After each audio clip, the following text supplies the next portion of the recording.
ഒന്നാമത്തെ മുൻഗണന ഒരു സദ്ഭരണ സംസ്കാരം കൊണ്ടുവരിക എന്നുള്ളതാണ്. അതായത് ഗുഡ് ഗവേണൻസ്, സദ്ഭരണ സംസ്കാരം.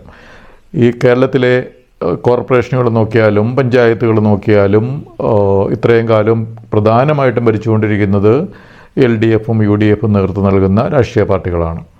ഇപ്പോൾ തിരുവനന്തപുരം കോർപ്പറേഷനാണെങ്കിൽ അഴിമതിയുടെ കഥകൾ കേൾക്കാത്ത ദിവസങ്ങളില്ല. അവരെന്ത് കാര്യം ചെയ്താലും അതിലൊക്കെ അഴിമതി ഉണ്ടാകും.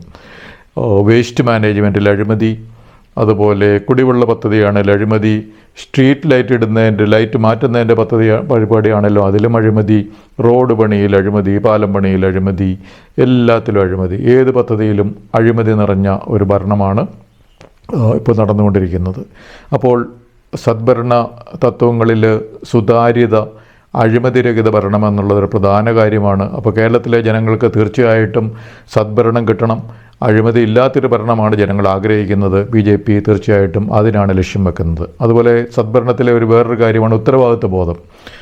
ഉത്തരവാദിത്വം നമ്മുടെ മിക്ക പട്ടണങ്ങളിലും നഗരങ്ങളിലുമൊക്കെ, അതുപോലെ പല റൂറൽ ഏരിയയിൽ പോലും പട്ടികടി ഏൽക്കാതെ നമുക്ക് റോഡിൽ നടക്കാൻ പറ്റാത്തൊരവസ്ഥയിലേക്ക് കേരളം ഇപ്പോൾ എത്തിയിരിക്കുകയാണ്. 9 ലക്ഷത്തിലധികം പട്ടികൾ, തെരുവ് നായ്ക്കൾ ഇവിടെ അലഞ്ഞു നടക്കുന്നു.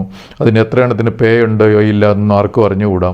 ഇതിനെ ശ്രദ്ധിക്കാൻ ഇവിടെ ഒരു കോർപ്പറേഷനും ഇല്ല, മുനിസിപ്പാലിറ്റിയും ഇല്ല എന്നുള്ളതുകൊണ്ടാണല്ലോ ഇത്രയും ലക്ഷക്കണക്കിന് തെരുവ് നായ്ക്കൾ കേരളത്തിൽ ഇങ്ങനെ പെരുകി നാട്ടുകാരെ കടിച്ച്, കുട്ടികളെ കടിക്കുന്നു, സ്കൂളിൽ പോയിട്ട് വരുമ്പം കടിക്കുന്നു, സൈക്കിളിൽ പോയാൽ കടിക്കുന്നു, ബൈക്കിൽ പോയാൽ കടിക്കുന്നു, ചിലപ്പോൾ ബൈക്ക് അല്ലെ സ്കൂട്ടർ ഇത് പുറകെ ചാടിയത് കൊണ്ട് അത് മറിഞ്ഞ് അപകടം പറ്റുന്നു. അങ്ങനെ തെരുവ് നായയുടെ ഒരു പ്രശ്നം കേരളത്തിൽ വളരെ രൂക്ഷമായിട്ട് വന്നിരിക്കുന്നത് കഴിഞ്ഞ കാലങ്ങളിൽ നമ്മുടെ UDFും LDFും ഒക്കെ കോർപ്പറേഷനുകളും മുനിസിപ്പാലിറ്റികളും ഒക്കെ ഭരിക്കുന്ന ഒരു സമയത്താണ്.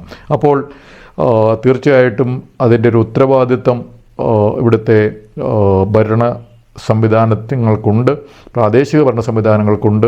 കാരണം അവർ ഇതിനെ പിടിച്ച് ഷെൽട്ടറിൽ കൊണ്ടുപോവുകയോ അല്ലെ ബന്ധികരണം നടത്തുകയോ അങ്ങനെ പല പല പരിപാടികളും പദ്ധതികളും ഒക്കെ പറഞ്ഞു കേൾക്കാറുണ്ട്. പക്ഷേ ഒന്നും ഉത്തരവാദിത്തോടുകൂടി ജനങ്ങൾക്ക് സുരക്ഷിതത്വം ഉണ്ടാവണം, പട്ടികടി ഏൽക്കാത്തതായിരിക്കണം. ഇപ്പോൾ തൃശ്ശൂരാണെങ്കിൽ നായകടി ഏൽക്കാത്ത നഗരിയായിട്ട് തൃശ്ശൂരിനെ മാറ്റാൻ പറ്റുമോ എന്നുള്ളതാണ് തൃശ്ശൂർ BJP ലക്ഷ്യമിടുന്നത്.